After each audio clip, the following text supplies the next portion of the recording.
Welcome back, ladies and gentlemen, to Canadian Football Central CFL content for the fans, by the fans. We have episode 19 here of the CFC podcast with a very special guest, kicker for the BC Lions, Sean Whyte. Sean, thanks for joining us. Thank you for having me. Pumped. Yeah, we had a fun discussion before we went live here, but we got a good amount of questions here. Some of them from us, some from our viewers. And so what we were curious about, just because we want to kind of give a little bit of a background to those who are maybe not aware, what was kind of your experience playing sports growing up? What got you into football? I'd say maybe up till like the end of high school. Okay, I was going to say it's a long story. I played every sport since I was about 5. So I was soccer, hockey, baseball. Then eventually I added golf and tennis. Then I started playing rugby. So I was known for my rugby kicking ability just because my dad was a kicker. My brother was a good kicker. And I just like being the guy to make the extra, the game-winning kick in rugby. I wanted to be that guy. So Wally Buono actually kind of found me in a way. I like we were talking earlier about Grant Pearson. They were friends. Grant found me. He was the president of our local White Rock Titans team. He wanted me to play for White Rock, and he's just like, come out and play. If you don't like it, I'll never bug you again. Because I already said no to him. I'm like, no, I'm not going to go be a kicker. That's lame. I'm not doing that. I'm the captain of my rugby team, and they'll make fun of me. But then I started thinking about it, and I'm like, they only kick from the middle of the field. I'd love to try it. So but my parents said, no, I'm playing too many sports at once as well. So they went to Vegas. I just graduated high school. My parents go to Vegas, and that Grant Pearson guy knocks on my door. And then that's when he goes, just come out to our game. If you don't like it, I'll never ask you again. I'm like, okay, where's the game? And he told me where it was at Bear Creek Park in Surrey. And I'm like, perfect. I have a soccer game right before that. I can come play with you guys right after. And then he's like, okay. I ended up getting a red card out of that game. And so I actually got to warm up with the team. So I got to warm up with the team like I didn't expect to. But I basically put on my first shoulder pads. They put jersey together for me to put on. And I went out and I made a 47, 48, and 49 yarder. Oh my and God. We won 9-0. We won 9-0. And this was like your first game? My first game ever, no practice, no nothing. But the op time probably was like 5 seconds. Like it was so bad. But I crushed those. But and I was using like a rubber composite ball, like that thing flew. So they're like, well, after the game, they go, Wally Buono wants to talk to you, or the coach of the Lions wants to talk to you. And I'm like, who are the Lions? And I wasn't thinking BC Lions. I grew up watching the Lions, but I didn't think BC Lions was there. And then Wally Buono walks over, and I didn't realize Mike Buono, his son, was on the team, so Wally was there to watch him. But I'd never met anybody on the team yet. I just showed up. So Wally comes over, he goes, yeah, you kick, you have power, you need technique, you kick like a rugby player. So how about you come out and practice with us? So that was in 2003. I wasn't allowed in the locker room. I had to put my cleats on outside on a bench, and that bench is still there. And I tell everyone that's my first locker ever. And that was in 2003. So I just practiced with Curtis Head, who was the kicker at the time. He played at Marshall. Very good guy, and he actually was like an older brother to me. That guy was phenomenal kicker and just a phenomenal human being.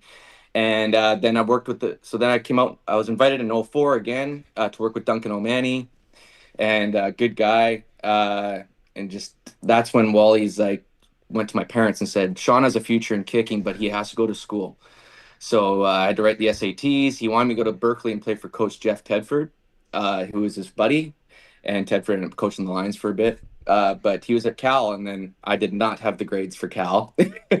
So they sent me to JUCO at Santa Monica. I did 2 years there, and again, I could go on and on. I think we have to cut this story short, but I did 2 years at JUCO, and at right spot, right time in 2007, Wally just kind of said, are you in town? I said, yeah. He goes, we need a rookie kicker for a rookie camp.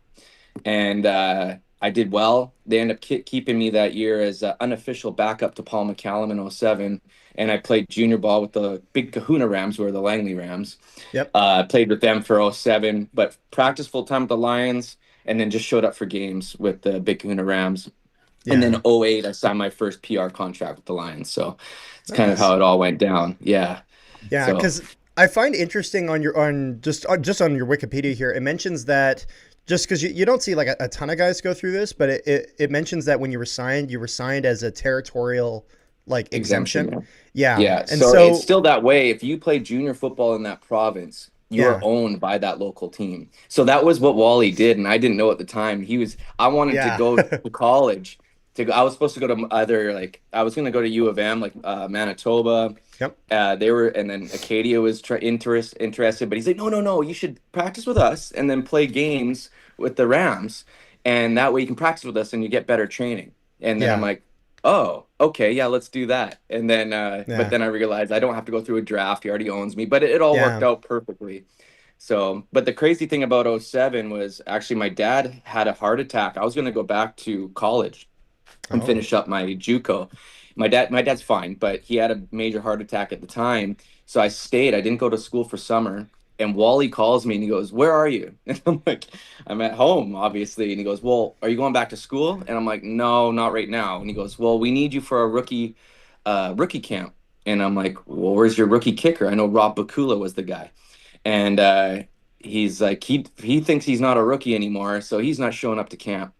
And I'm like, all right, yeah, I'll be there. So I didn't expect anything out of it. I just went and kicked my ass off. Like I can't believe how well I did actually in the 3 days of rookie camp. And it was came down to a kick at the end of it.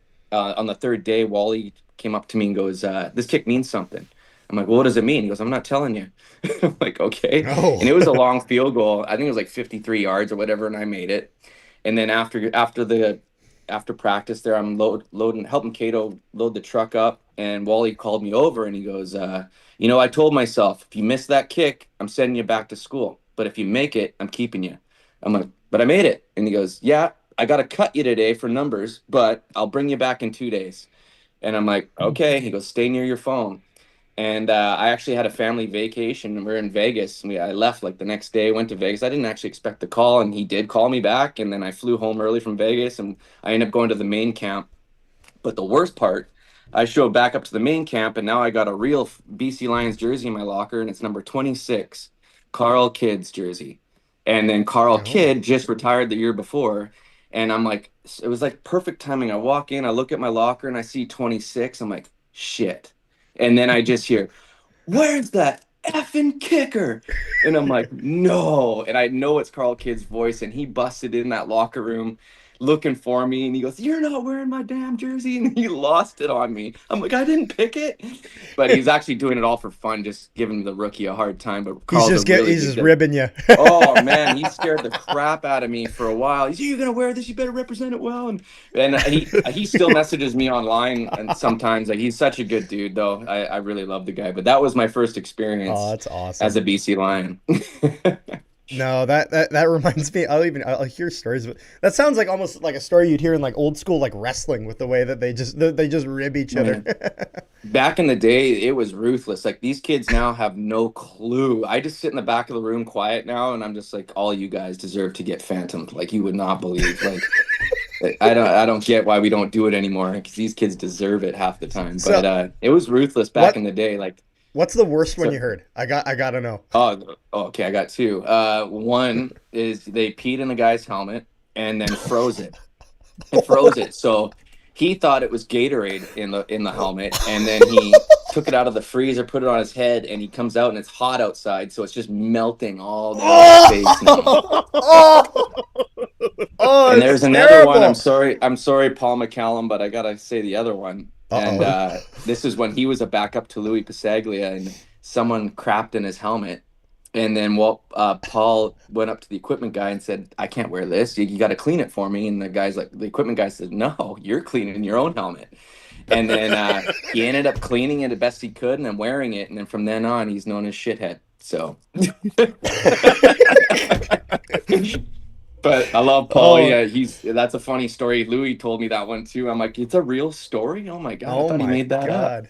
Yeah, That is but there's some good ones. Like I just did an alumni golf tournament, and what's it, Dan Payne, I think his name was. Yeah, the O lineman. He's told me there was this one time this rookie said something to him, so he got his car keys and he used about 5 rolls of tape and just taped it all in a big ball. And by the end of it, it was like this big. So this rookie had to undo the whole ball until he got to his keys. So that's just a for fun one. The worst one I've ever done to anyone was to. I might as well say it now. Me and Gibbs are buddies now, but Jeremy Gibbs, from back in the day, the D lineman, he won't know, and if he listens to this, this will be his first time he actually figured out who did it.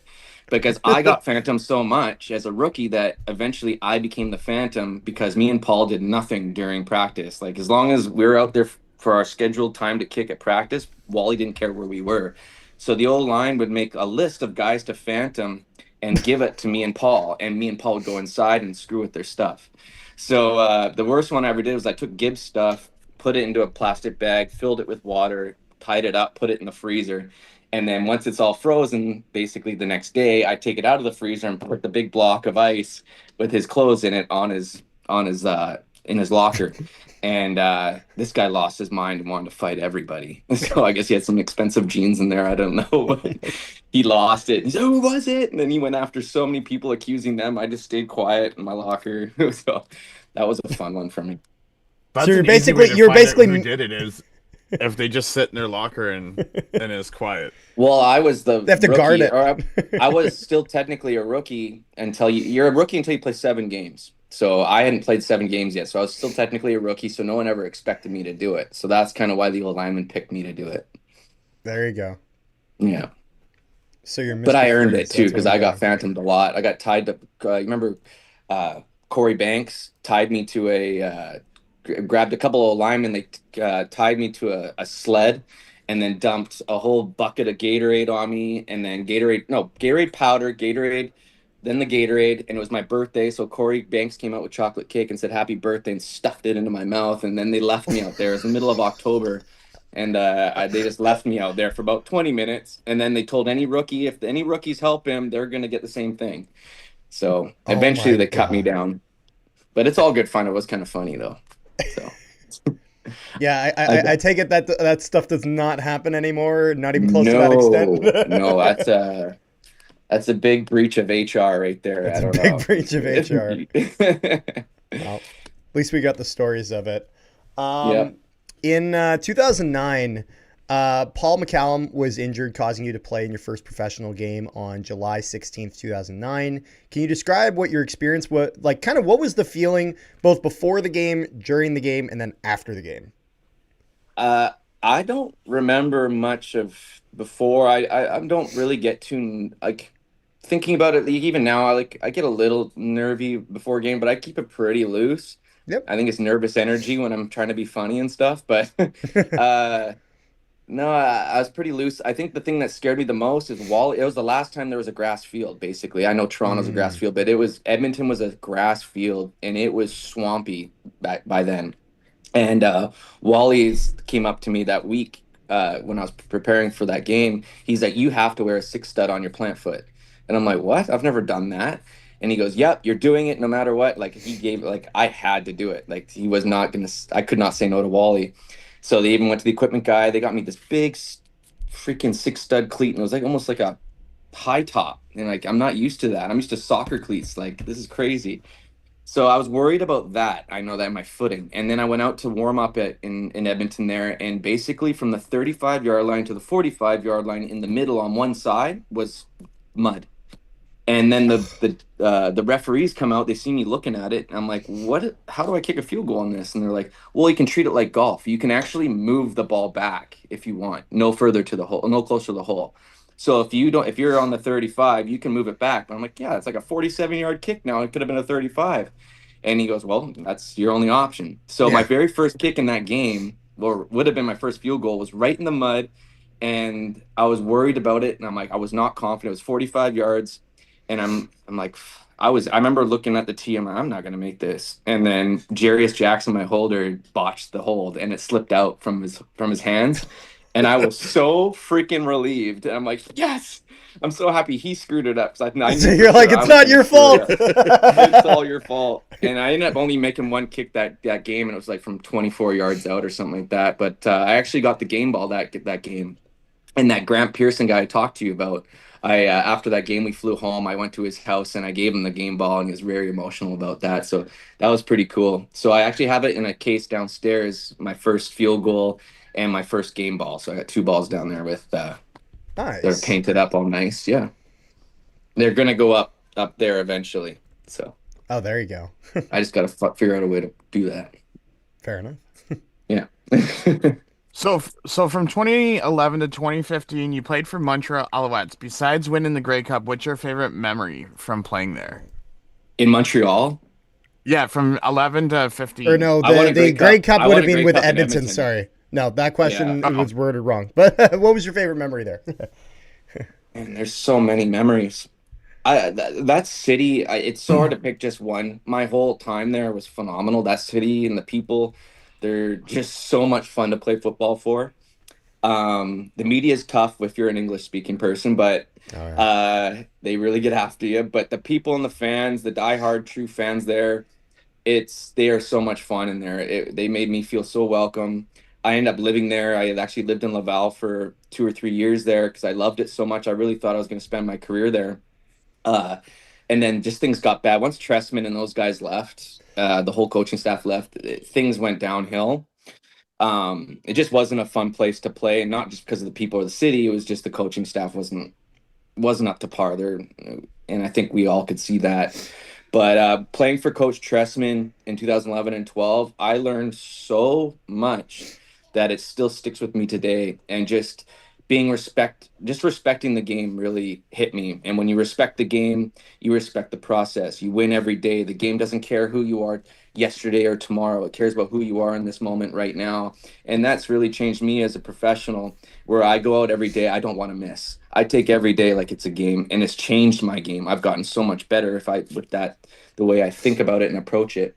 yeah, When you respect the game, you respect your teammates because they're depending on you to do your job, and so it teaches you to be accountable and those things. So he's taught me so much, and it was such a good time to play. And when I got on Montreal, I got traded in 2011 to them. I was going to a back-to-back Grey Cup champion team, and yeah. nobody talked to me. Nobody.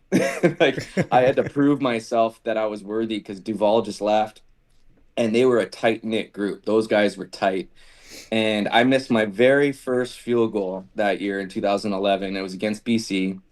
Oh man, I couldn't believe it. And but then I went 25 straight, a new team record, all that, and that was the most fun team I've ever been a part of. So 2011, 2012 in Montreal was a great memory for me. Just it was such a great team, great coaching staff. I learned so much. I was playing some great football myself. And I don't know if did you see the game this year where we went in and hit the game winner in Montreal? Yes. That was one of the most fun moments of my career, just because when you play in that stadium at summertime at night, it's like a movie. It's like Friday Night Lights in there. Like it just the light, it's kind of darker in there. I don't know what it is. Like when I was looking at that ball, I'm like, damn, it's dark out here right now. It's like the lighting, it's old school in there. And it Yeah. was such a cool environment. You got those stupid high pitched horns they got going on. It was so loud, and I got to go in there and shut them up. It was so much fun, and that was a really cool moment. That's And gotta our feel team good. needed BC needed that. We needed that win too, and it was like we won the playoff game that day. It was so Yeah. much fun. Plus, it's a 5 hour plane ride home right after that, so it made it a lot more fun. Yeah. It's funny that you mentioned that because my first experience, we did Ottawa and Montreal a few years ago, Hmm. since it's so close there. And you know how in Montreal, you guys, well, they still have it now, but you guys had at one end that kind of like big building where you could like rent out rooms and watch the game. And then at the other end, you had that really hard concrete benches that people would sit on. Oh yeah, where are you talking about? Where in Montreal. Montreal? You had hotel rooms you could rent there? No, I thought well, that was a it looked like hospital. okay, it's a hospital. I thought it was like Yeah. a hotel room, No, a that's the hotel. hospital. That's Montreal Hospital. But anyways, So at the other end, the yeah. very hard concrete Yes. seats. Yes. Yes. Yes. It was pouring down rain that night that we went. So the Waterfall. guys in front of us were so plastered. They went to go stand up on the metal seats. This guy went feet underneath him, smacked his face off of the concrete thing. He's like, "Did you guys get that? I chipped my tooth." But You I described that just like love it's how like I love how old school that stadium is, though. It's just I love the tradition of it, and even the old Ivor Wynn. I love the dugouts in Hamilton there. Those were yeah, the cool, baseball ones. but you had to keep your helmet on in that stadium because freaking beer bottles are just whizzing by your ears, just like it was nonstop. So Wally made sure he's like, you guys keep your helmets on if you're not in the dugout.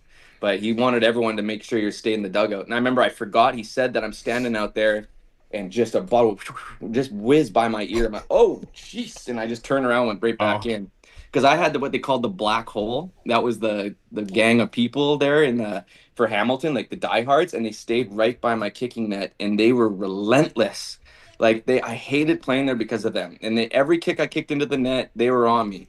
So then one year, back when there was not much social media, I had Twitter, and my buddy bailed on the tickets that day. So I went on Twitter. I said, first person to give me their name, I'll put them at will call for you, and you can pick them up there. And someone gave me their name. I left them at will call. So, anyways, I go play the game. I do my first few kicks into the kicking net, thinking that these guys are going to be all over me. So, first kick into the net, I hear shank, and then I'm like, oh, here we go. I'm like, here we go, and then I hear, shut up. He gave us tickets. Leave him alone. And so I guess someone from the black hole got my tickets. And then since then, Hamilton's been phenomenal with me. Like those people, like still to this day, they're like, Whitey, come play for us. Like, we love you. I'm like, this is great. It was the best decision I've ever made. It was great. So yeah. There you go. Oh, yeah, I got a bone to pick with you too. He's like, oh, Sean just signed a new contract. You're like, who? No, he's not very good. Yeah, whatever. I can't wait to hit his. How many game winners? So I've gone back to back years hitting game winners in Hamilton. Let's make it 3. Hey. Oh, Rick. that's okay. You know, Okay. you're digging that that's- old that's hole. okay. You're gonna have to lay in it. Hey, that's okay because I dug that hole with Montreal last year and we won it. So I mean, That's true. Yeah, that's true. We that was a fun one. We had Burns on, and it was who was it that came in? It was Ento and Sean Oakman came in the back, and you guys started a back and forth. But they made it very clear that it was the final week, and it was whoever won got first place and the bye. Yeah. yeah. And then Oh, it's yeah, like, yeah, they're like, yeah. oh yeah, we're gonna come out and win this. I'm like, bud, like we play Ottawa, like But we got this down pat. He's like, I know what you said. Do you know what you said? It's like, Oh, I know what I said. he was that giving you some Oakman, crap. man, that Oakman is a scary dude. He is huge. Holy crap. And he blocked one of my PATs this year. And it's just like, how am I supposed to get it over him? He's 8 feet tall. And then when his arm goes up, he's already at like 11 feet. Like, and then he always gets like a 2-3 yard push. And he's like a wall, man. That guy is a big dude. Holy, he's a beast. Beast. I wouldn't talk crap to that guy. Yeah, fair enough. That's why Rick did it over the comfort of the video call. So, but our And his next screen one, was blacked out too. yeah. So our next one here is actually from our Discord. This is from A-Dog945 on our Discord. He asked, "What was your relationship with Grant Shaw when you joined the Edmonton Eskimos in 2015?" Grant's a good dude, man. He's actually a really good teammate. It was different. It was weird at first because he's a competitive guy. So I was ready to retire that year. So I got released from Montreal. I'm like, I hate football. I'm done. This sucks. Yeah. And just because the way that Boris Beatty came in and they just gave him my job. I was an all-star the year before. I'm like, and I was punting, kicking field goals, the best I've ever had. I had the best camp I ever had. And the ball's going everywhere. And they choose him over me. And they kept saying, "You're proven. Don't worry, Whitey. You're proven. This guy's got to be Superman." Said to take one your thing, job." did another. Yeah, and Yeah. this was Cavis Reed too.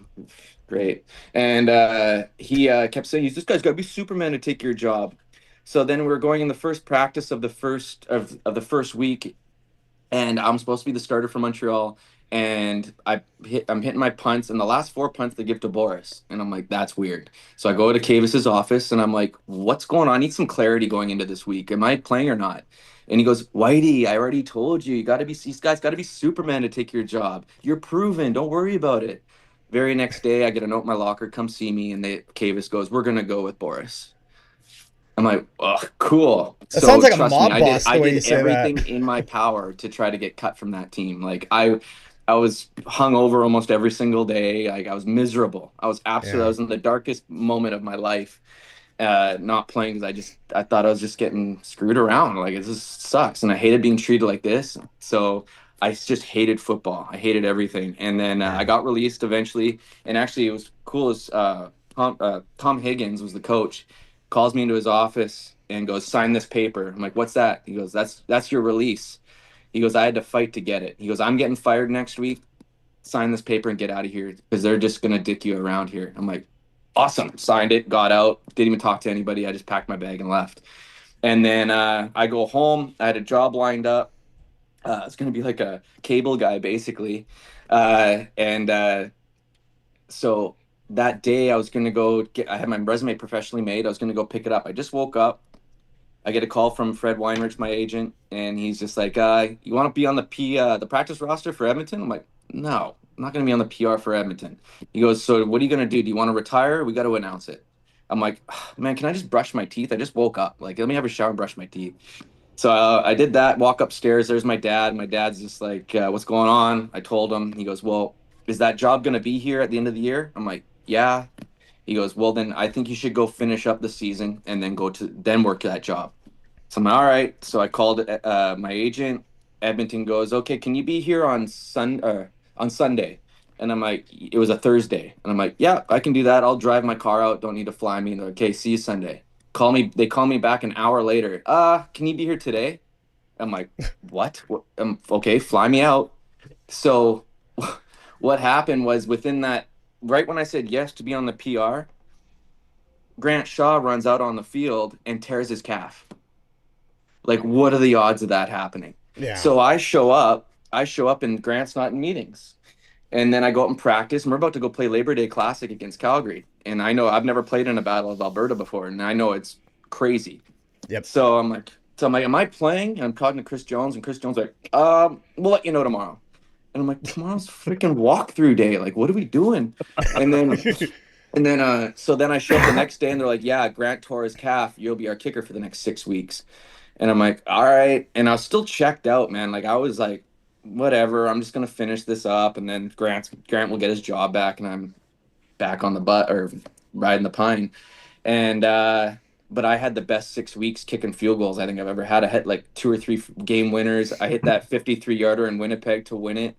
Yeah. In that yeah, you remember that one? Yeah. That was a good one. But that kick, if you ever hear it, there's one scream and it's me, and it was like all the emotion, all that stress, all the anger, it was just like came out of me when that ball went through.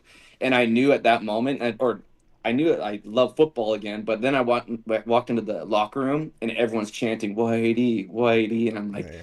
all right, I love this again. I'm like, I'm on a great team. We end up winning. We went up. Wow, I can't speak. We end up going 12 straight in a Grey Cup after that. Like it was There you go. unbelievable.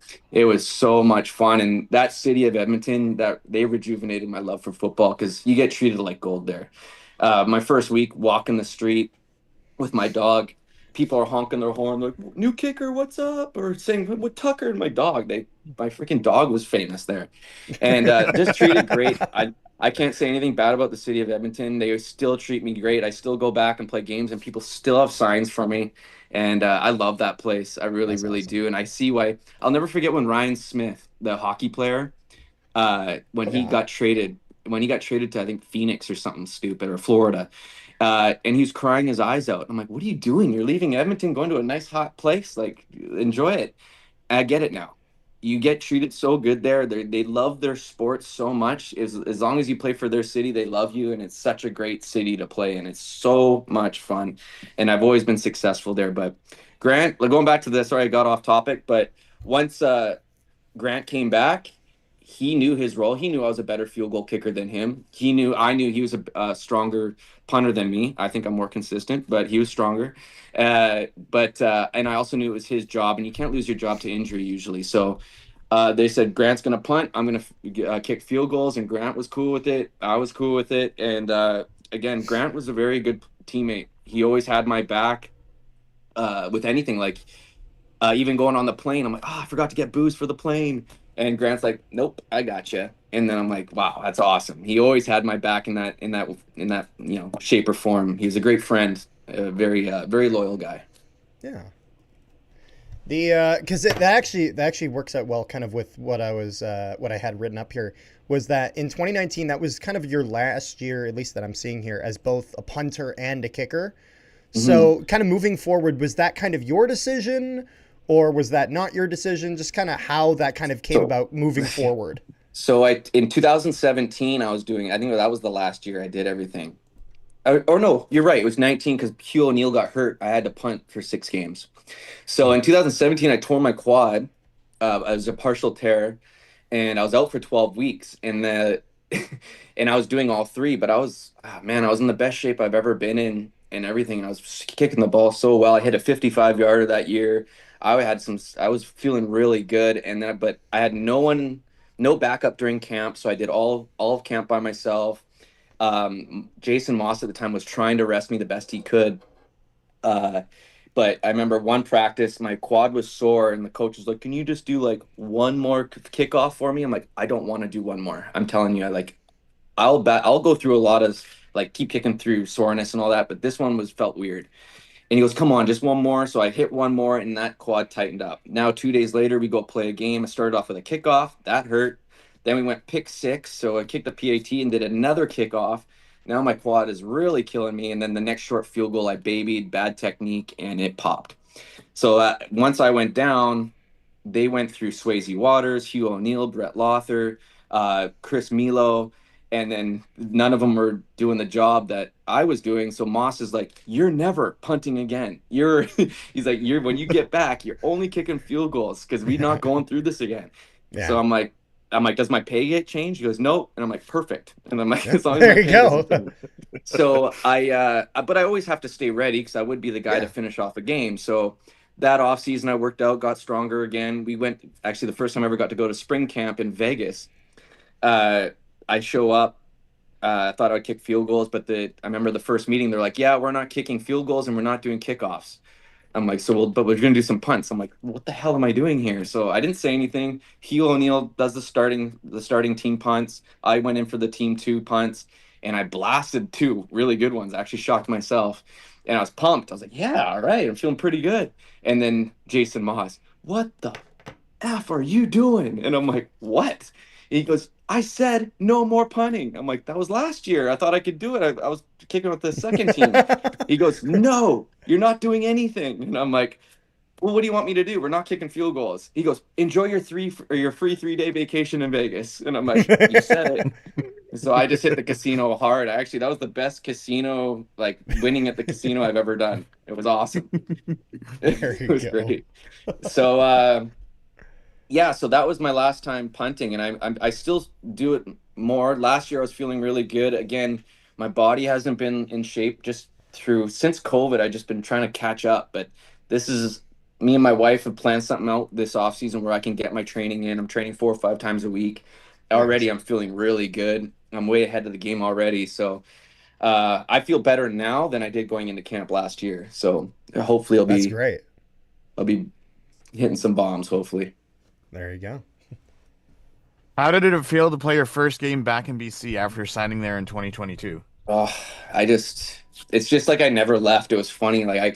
After what was it, 12 years being away, walked into our practice facility locker room expecting a change, and it hasn't changed at all. And even the machines in there are from like the 1980s, and it's crazy. Yeah. Um, it's just cool to be back. There's not, like I said, I was very familiar with the surroundings, and then playing in BC Place, like dealing with no wind. That's really, really nice. Probably nice for a And kicker. not Yeah. just that, my first year back in BC, that was the year they tightened the hash marks. I'm like, Oh this is yeah. awesome. Like everything's a straight kick now. If you look at my numbers since they've changed the hashes, it's been for me is a lot easier because I used to stress kicking on the right hash when they were wider. I Yeah. didn't like it on that side, especially from distance. It just feels weird. It feels like almost like you're cutting the ball from that side. Now everything's just a straight kick. So Yeah. I'm looking now. the It only looks like problem is you. that with these, what's that? I was saying I'm looking now. It looks like your kicking percentage went up about 5% from when they And that instituted that change. Yeah. and I've had great snappers and great holders as well. I had Stefan Flintoff, who's unbelievable at holding, and now I got a professional rugby player doing He's it the one who with kept big hitting the hands score on. clock, didn't he? Yeah, but you don't want to do that. If you're kicking the ball right, it should not hit the No, scoreboard. It I should be know. hitting it to the I know. I side. remember he kicked it twice in like the same Yeah. season where Well, Ben Major comes out and he's like, it hit the score clock. We're gonna have to redo this." Like, yeah, yeah, yeah. I think, but yeah, he hit the scorecard. That's weird. Or scoreboard. That's weird. Somebody said something funny. But no, I hit the score Flintoff. clock again. But he was unbelievable holder. Like he could spin the ball, and I wouldn't even notice the ball had to get spun. But now I got Carl Meyer, who worked his butt off because he knew if he wanted a job with us, he had to be a good holder. And he's been phenomenal. And obviously having Kyle Nelson, who's played for the San Francisco 49ers for years, he's just his snap speed is so awesome. Like he chucks it so hard and then gets back there. And usually the average is like point 0.8. He goes at point 0.6. So that's a there you huge go. difference for me because that gives me more time to look at the ball and sit back and look at it. And it's been phenomenal for me. So I forget the question now because I keep branching off with the answers. No, it was just how did you feel about your Oh, first game back it in it's BC in phenomenal. It's 2022? phenomenal. Like again, like I've said with the family there, my mom and dad. For me, it's my mom and dad. They've sacrificed so much for me to even play this long.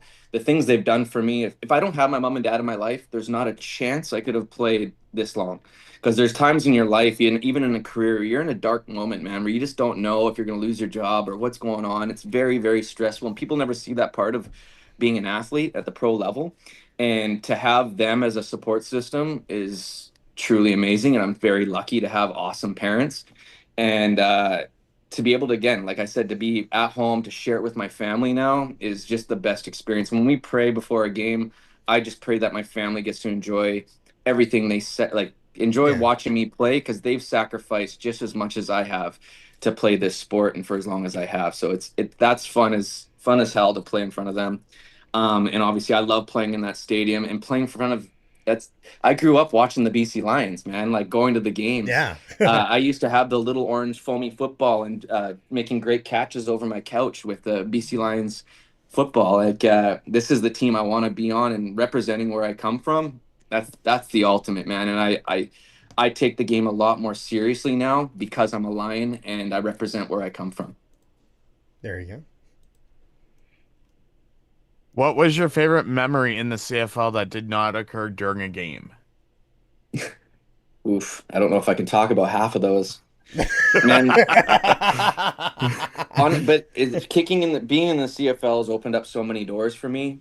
I'd say the coolest experience I've ever had not on the field was that I got invited to go to Afghanistan and visit Oh, our nice. troops. Oh So wow. I was in Montreal Alouette in 2013. I got to wear my jersey, go to Kabul, Afghan. Well, we go to Kuwait first. We took our prime minister's plane to Kuwait.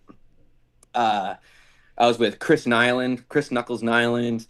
I've been with Tiger Williams, Brian Scrudland, Oh my goodness. Scott Thornton, all these beauties, and like it was so much fun. And then just to go personally thank our troops for doing their job and protecting us, and what they do is such a thankless job. No one understands what they go through, and I didn't understand until I went and saw for myself. And they were so appreciative of us to show up and just to talk to them and change their day. They do the same thing every day for 6 months, and to Yeah. have that couple hours with us just to talk about home and talk about sports and just change their normal. They really appreciated that, and I appreciate them to do what they do is pretty amazing. Uh, I couldn't do it. I definitely could not do it, and they're the true heroes. And it was absolute honor to be able to go thank them. So I've been to Kuwait twice. Kabul. So when we go to Kuwait, we get in a C-17, fly to Kabul. Visited bases all around for a week and then came back. And then 2015, I got to bring the Grey Cup over. Went There you back to go. Kuwait. Went back to Kuwait. Then we went to France and Toulon and visit our ships there. Then we went to the Ukraine, visit our troops there, and we play street hockey against them and all that stuff. And it's Nice. again, I've made some good friends. This one guy was one cool story was I went to Afghanistan the first time. This guy goes, "I'm a huge Sean Whyte fan. What do I got to do for your jersey?" I'm like, "I need it because I'm doing school programs, but I'll mail it to you." He lived in Quebec City. When I'm done, I'll mail it. And he goes, he's like, "Okay, what do you want?" I'm like, "I want one of those shirts." And it was those camouflage, cool Afghanistan, like his security force Oh yeah. shirt. And I'm like, he went back. He only gets two. I think he got in trouble for giving me one, but he gave me There you So go. then in 2015, I'm going to the Ukraine, and I was in Toulon the night before. We're about to fly out the next morning. I get a message from Joey Giamperza, and he messages me. He's like, "You coming to Ukraine?" I'm like, "You're in Ukraine?" He goes, "Yep," and I got a shirt for you. So I show, and then he's in the same location I go in the Ukraine, and 2 years later, that's crazy. Oh my And he goodness. he took me away from the group, took me to the tanks, showed me how they shoot them and do all their field Oh my stuff, god. and gave me a new shirt. It was more of a greener camo, obviously for the Ukraine, more of a greener Yep. terrain. So I got two shirts. I want to put them in. I got them safe right now. I want to put them in a case. But That's really yeah, cool. it's super super cool. I got the patches from them. But again, I Man. have nothing but love for our troops, man. What they do. My grandpa was a soldier as well. I'm a Royal Canadian Artillery. Oh yeah. So I love those guys, and I'm very appreciative of our men and women that protect us. Absolutely. Kind of getting back towards the football side of things, are there any CFL or NFL kickers, past or present, who you admire or have drawn inspiration from in your career? I don't like to say it. So Paul McCallum, we had our beef a little bit because we're competitive, but we're Yep. cool now. Like I talked to Paulie a lot. We spent a lot of time together, obviously. But near the end, when I was with BC, we were so competitive because I was getting better, and I know I was putting pressure on him. He says I wasn't, but I know I was putting pressure on him, and he started playing his best. I know he went 93% one year, and when I was there, and uh, Paul, obviously, he didn't go out of his way to teach me anything, but it was up to me to watch and learn from the best. He's the master. Like that guy Yeah. was. He's actually a sick athlete. He's really good at everything. So, uh, we golfed a lot and all that stuff. So I just watched and learned. If you see me, my technique is just like Paul McCallum's. Like I take four quick steps back, and yeah, everything about the way we kick is very similar. And then Louis Pasaglia, I've got to meet him a few times and talk to him. I got a long talk with him this year. It was really cool to talk to Louis about the old days, and uh, you know, everyone's like Louis the best, but I think I'm better. But but in his time, he was the best, and he is the beginning of all of this, beginning of me wanting to even be a kicker, Yeah. because I thought it was amazing for him when he kicked the game winners and all that stuff, and he is an unbelievable athlete. He's really the fifth quarterback on the BC Lions. Really, the guy is amazing.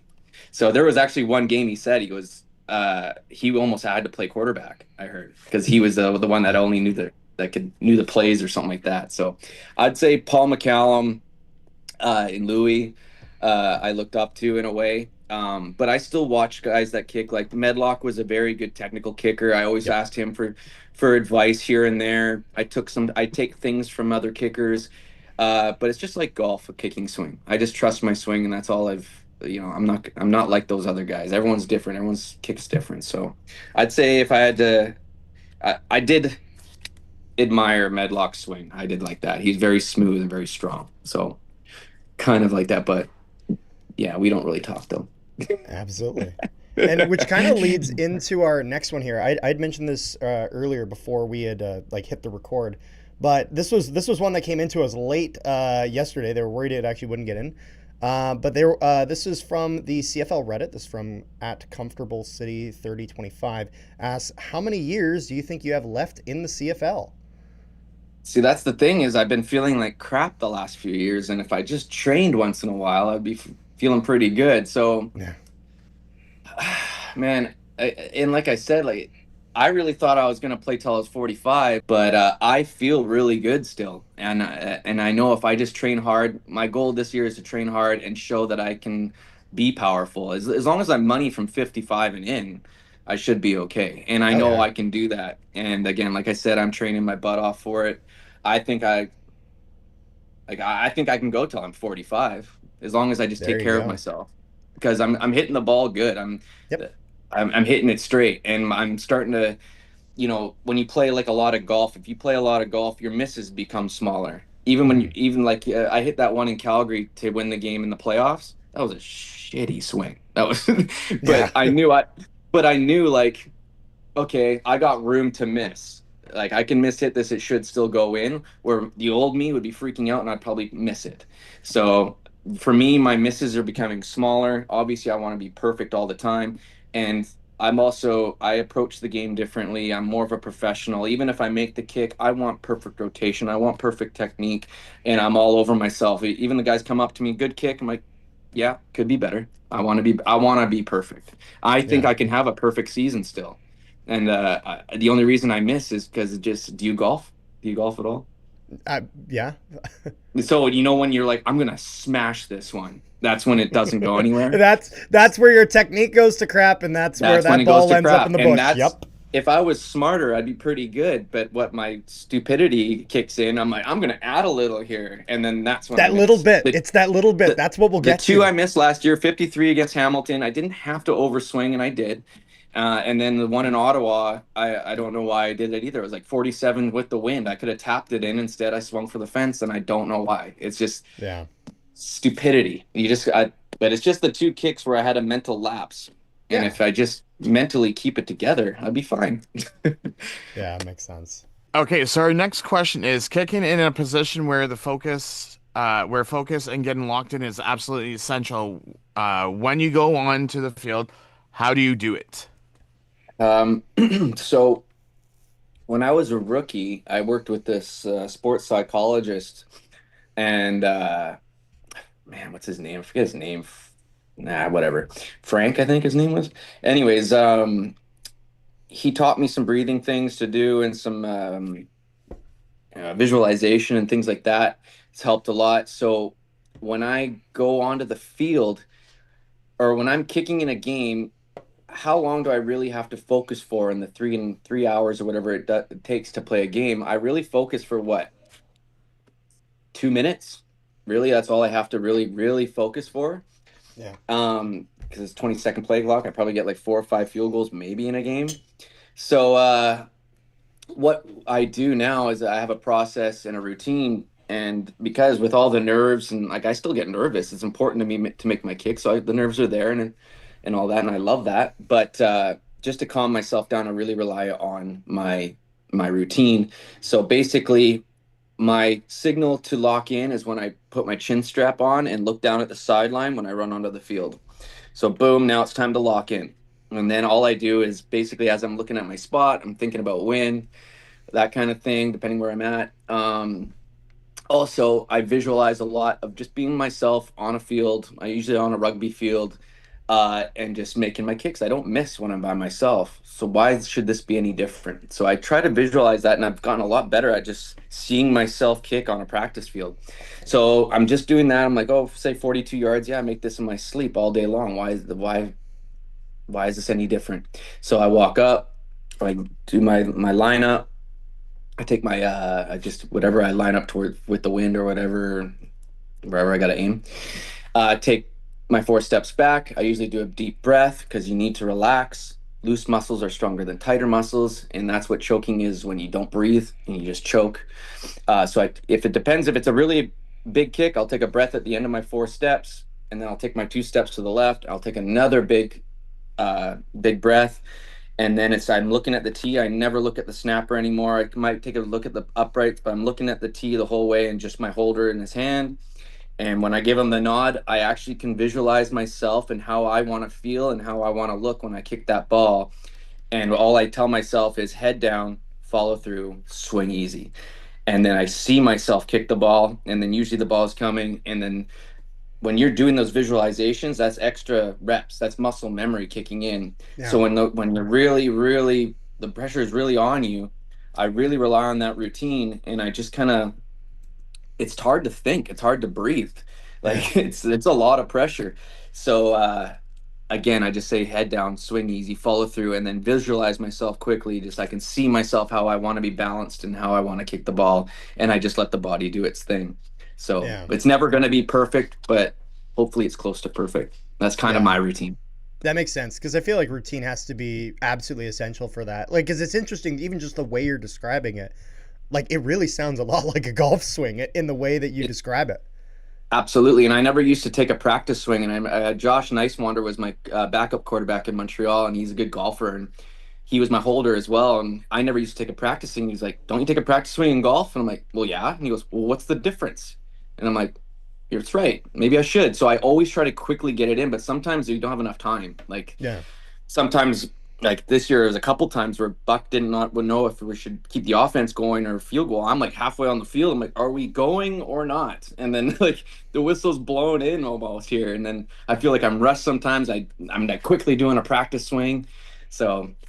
Yeah, the Yeah. routine helps a lot in how you approach it, but it's identical to a golf shot because Yeah. it's just like the golfing range. Like so, when I'm on my own kicking, it's like being on the golfing range. I don't miss, and then when you go to play for real, things all over the place. So Yeah. things are different when the lights are on and bullets are flying. That's for sure. Absolutely. Do you have any pregame rituals or superstitions that you swear by? Yeah, I'm weird. Uh, so I don't like I have a playlist of music and I find if I ever find a new song that I like and I add to my pregame list, we lose. So I don't change the pregame list for the whole year. I'll listen to the same music every pregame. I usually a pasta with some chicken or something. I have to have pasta and I have to have eggs the morning of. Pasta the night before. I have to have eggs the morning of. Um, my wife doesn't like me on game day because I don't really say anything, and I'm just trying to build myself up. I'm like, Just locked literally, in. I'm not. I'm a small, non-confident guy, so I am literally like, "You're the best. Come on, you can do this. You do this in your sleep. Come on." So I'm always like, and I'm just thinking about technique. I'm visualizing. So I kind of do that a lot. But then before a game, I always have to go on to as soon as I get to the stadium, I'm there 3.5 hours early, and I go to the field and I call my mom and dad, and we always have the same talk. Um, my dad, even if it's the dome or not, he goes, "How's the weather?" So, but no, I have to call my mom and dad. There's certain things I eat, the playlist, and yeah, and even the way I put on my stuff and things I do pregame, and if anybody messes with it, my routine, I get pretty upset. So I Yeah. could go on. I got so many different things, and then I need to have a Pepsi now on the sideline.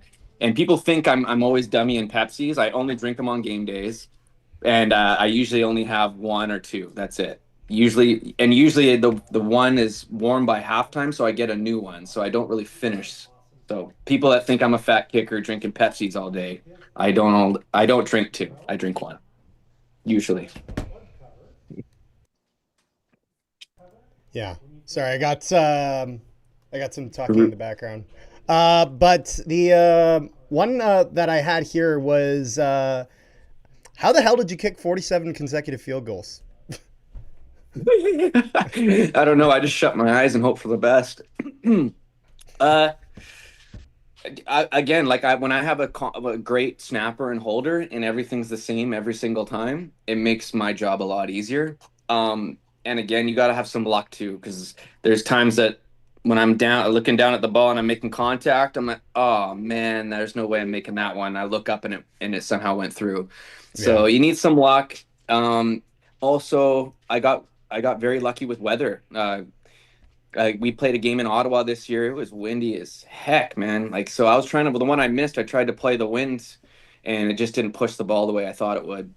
I did push it a little right, but I still thought it would make it, but I just didn't play the wind. So I've been very lucky with the weather games. There's times in Montreal where I thought I was cursed by the weather. I played in a dang hurricane in the East Final in 2013, and that was wild. The ball went backwards from 27 yards out, so that wasn't fun. Oh my So, goodness. but yeah, very lucky. Kicking in a dome helps, and just the experience helps. I've missed a lot, and I've learned a lot from that, and that kind of thing. It's just experience, I think. Fair enough. Yeah. What's the furthest kick you've made in practice? So the furthest I've ever made, I think it was 68 yards, and it was in Calgary, and I was with Travis Lule back in the day. I was warming up and I hammered it from like 55, and then Travis was like, "Bro, you had like 15 more yards on that." I'm like, "No, I didn't." And then he was like, "Just try it." And so I moved it back. I hit it. Oh God, meltdown. We got a meltdown. Well, why would you leave her? Come here. You want to be on podcast?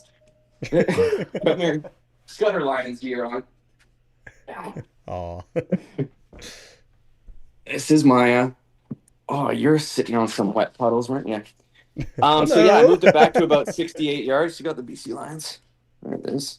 Oh, there you go. Um, Teaching them young. 68 yards. Yeah, I made it. And but Travis Lule, I think, was there. It was either Travis or Mike Riley. I can't remember, but it was back in like 2010, I think it was 2009, 2010. Yeah. But I had about a hurt. I had a again huge wind behind me, and at altitude in Calgary, so that was 68 yards is probably my best. Oh my goodness. Yeah. So, I mean, like, so usually you're in a dome generally when you're playing in BC. What do you find, whether you're in BC or elsewhere, what do you find is kind of the biggest thing that can hinder your kicks? Is it like weather? Is it Yeah. noise? Is it like a It's bad wi- it's sleep? it's wind. Wind? Yeah. Wind is a kicker's nightmare, and we're always looking at the weather. You can talk to any kicker; they're always looking at the weather all week, Yeah. and that's the biggest thing. So when I'm in BC place, it's great because there's no wind. However, yeah, right. But we're at sea level here, and the ball does not travel. So it was Yeah. funny. I was watching Brett Lothar warm up a few years ago, and he was barely making from like 52, and he goes, "What the hell?" He's like, "I was making from 63 all week in Sask," and it's different. It's different at sea level, man. That ball does not want to travel at all, right?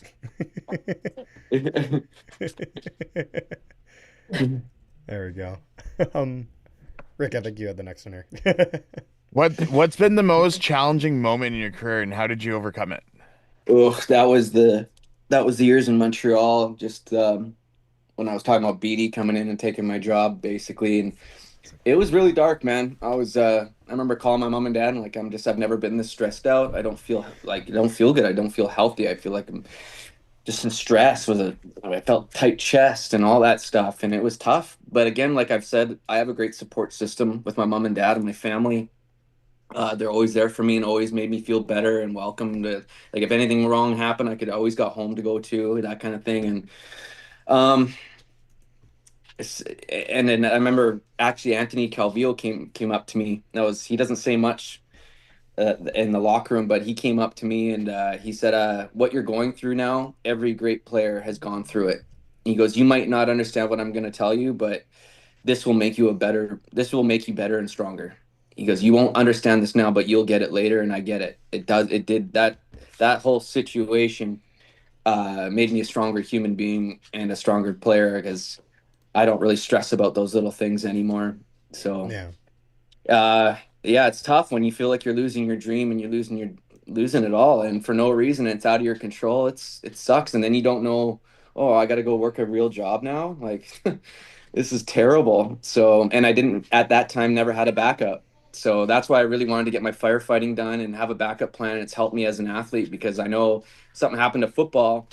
I'm Yeah. fully certified to go try to get hired by a department next week if I wanted to. So, and That's I good. know that's a job I would love to have as well. So Yeah. I'm okay, and I feel better about myself. That's for sure. Yeah, because I think before we had hit record, you had mentioned that that when the CFL kind of in 2020 didn't have its season, and you weren't sure if it was going to come back, that was something that you were really looking at potentially exploring. Yeah, and they're saying like the CFL might never recover from this and all that. And my dad was a Delta firefighter for 32 years. My uncle was a Richmond firefighter. Their great uncle's Vancouver Fire. So it's been something. When I was a kid, my dad always took me to the hockey games or took me to the hall. So I know what it's like to be a firefighter in a way, and just being around the guys. It's just like being on a sports team. Yep. So yeah, when I'll never forget, I was in Soyuz with my family waiting to see if the season would start up, and I remember my mom came out and she's like, "It's not coming back. It's shut down for the year." And I'm like, I've never been so stressed, and just wondering, like, what am I going to do now? And actually, I got very lucky by a company, Dynamic Rescue, is a rope technical rescue company. Reached out, and they hired me, and I did all my rope rescue stuff through them. And I'm like, and it's all firefighters that I worked with, and they talked me into getting my firefighting done. So I did all my firefighting schooling, did all that, and I worked that job, and I felt really good. And then football came back finally, and it was all good. So There yeah, you it was go. a stressful year, but I was lucky to have people around me that helped me. Very lucky. Yeah. No, I think it's good. Like especially to have a kind of a bit of a backup in the sense of like in the Yeah. NFL, it's sort when there comes a point in the NFL where a few years you have enough money that you can just sit back and you're covered. You know what I mean? And And in I the think CFL, the average player in the NFL is going bankrupt after 3 years after the NFL too, because you don't Really? realize how quick that money leaves your account when you're done playing well, football, man. I feel like it's just not And the learning that discipline of how to actually manage getting that much yep, money. yeah. And that's the other thing I've been through. Like when during COVID, like I invested in myself. Like I all my money I had left was invested in myself, and it was leaving the account real quick. I had to move back to my parents' house, living in the basement like I was in high school again. I was 30 something years old. It was Yeah, a scary time. But that's what I'm doing now, more as a leader now on the team. I'm every time like in camp we have to introduce ourselves. I introduce myself, where I'm from, what school, fun fact, and then I always end it with, if anyone needs help getting on to be onto the fire department, let me know. I know all the sources. I know the guy from training division that that's very nice. all that stuff. So I'd say two to five players a year I'm sending to go get their training done. Nice. Tyler Packer, offensive lineman, young guy. I just got him signed up. Another like I got a few guys signed up. I know Tanner Dahl, my old snapper. I got him signed up, and now he's a full-time firefighter in Alberta. Nice. And because I want these guys, I don't want them to go through what I went through, man. It's a scary time when you don't know what you're gonna do. So I've been telling all these guys, just go be a fire, get your schooling done. You don't have to go to it right away. As long as it's done, you'll have it forever, There you and then go. you can go be a firefighter at any time. And that stress, because I think most guys stress is, what am I going to do after football? Yep. Yeah. So this was one that we got from one of our friends at CFL FFC, CFL Fans Fight Cancer. Has cancer touched your life in any way? Yeah.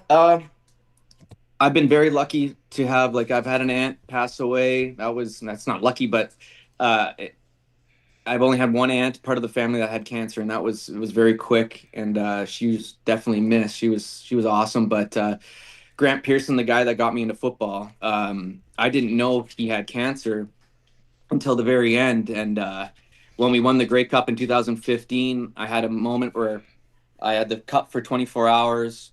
I went to a bar, rented out a bar. It was a friend's bar. Everyone showed up, and Grant was there. And it was nice to be able to thank him for everything he's done for me, because if it wasn't for him, I would never play football. And we took a. Can you hear the dog barking? I think I Oh, heard yeah. it kind of like just bleed through slightly. Oh, and so yeah, It's so all we good. rented a bar. Everyone showed up, and Grant was there, and I got to share the cup with him, and it was nice to do that, because at the time he wasn't acting like himself. He was a lot quieter. But then I realized, or I didn't realize, but it was like a month or two later he passed away from cancer, and that one was really tough.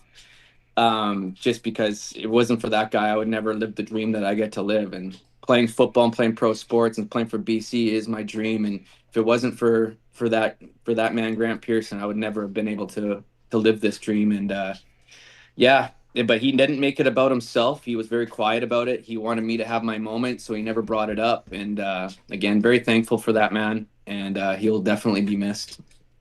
Absolutely. And we have just one last one here. What is now you had talked about some before. What is the funniest locker room story, in any regard, either one of yours or one that you've heard from others? Oh, so yeah, there's some That you Adriano can Belli. say. Yeah, I was gonna say there's some Adriano Belli ones. I cannot tell you about that. Locker room stuff. There's so much. There's so much. So I've talked about what I went through, right, Yeah, with rookie and people and all that. That's always fun, but it's tough to pinpoint, man. Let's like any locker room, because it's every single day you walk into that locker room and these guys are idiots in there, like in a fun way. Like yeah, you can't walk from that door to your locker without laughing 10 times, because these guys are just crazy, and it's every day is so much fun, and that's why I don't ever want to give this up, because it's nothing like it. yeah, And they become you battle together, you're with each other every day, you go through a lot together, man. And as an athlete, people don't understand what we go through, and those are the people that do get it. And those are the guys you share these moments with. And it's every moment is special, man. And then as you Yeah. get older, and as I'm getting older, and I don't know how much longer they want me to play, I embrace it, and I really cherish every moment I have in there, because the locker room is the best part. The road trips with the boys are the best part. Like, it's not even about the football, it's about being with the guys and going golfing with them, going fishing with them, and doing these events. And I have a big birthday party every year that we do, There you and go. those are the moments that I love to have. We go to the Roxy for my birthday downtown Vancouver. We always Next year I'm gonna have plan a sturgeon thing for the boys. We're gonna go sturgeon fishing. Those are the There you go. moments, and I can never pinpoint one moment, man, because the moments are still happening every single day. Well, and I feel like that's good. Like, I mean, you had talked about kind of previously things that had kind of taken away your love for football, but then kind of brought it back. I feel like that environment kind of fosters Yeah. that love for the game and wanting to keep going But and whatnot. you need the right guys around you, and this BC Lions squad that I'm on is phenomenal. Like, there's no bad blood in there. Everyone's brothers. Like, Sione and those guys, the D line. Like, I go out with the D line, and anyone comes near me, look out, because Sione's got my back. You got Like, four those big pillars right there. like, they're my bodyguards, bro. Like, they take care of me, and I just love those guys. They're my brothers. We have so much fun together, and again, that's the part of football I don't ever want to give up. That is just being with the guys. Absolutely. Yeah, man. Well, I think that's pretty much all we had. Thank you so much for joining. We appreciate you giving your time, as this was a lot of fun. Found out a lot of stuff I was not aware of. and yeah, that was fun. Honestly, we just really enjoyed having you on, and really appreciate that you're willing to give your time. If there's anything that you want to promote, anything like that, anything you want to shout out, floor is yours Go to Lions. do so. Go BC There you Lions. go. Can't wait to hit the game winner against Hamilton again next year. Ah! Yeah. That's the way to wrap it up. The game-winning field goal on Hamilton. But I'm down saying to that- come back anytime. I'll be back Just whenever you remember, need me. Sean, this year it's going to be different because now you guys are going to be on the opposite sideline, not the same sideline. Good. As long as I'm further away from you, I'm happy. Okay. Hey, that's okay. You don't know what section I sit in. Oh, I'll find out. I got people. Oh, you'll find out. Not people. Rick, he was talking about how they would all throw the bottles back. You wait till he throws one back at you, okay? Like, that's what you gotta wait for. But thank you so much for coming on, man. And we had honestly a great time. So Yeah, me too. thank man. you what was that? Sorry? You can have me back anytime, man. Anytime you want. Sounds good. Might have to take you up on that. And thanks to anyone who tuned in this long. Make sure you guys leave a like on the video, share it around, and subscribe. Also, if you guys haven't, make sure you guys go check out a Lions game. Go cheer on Sean and his team. So you guys take care, and we will see you all next time.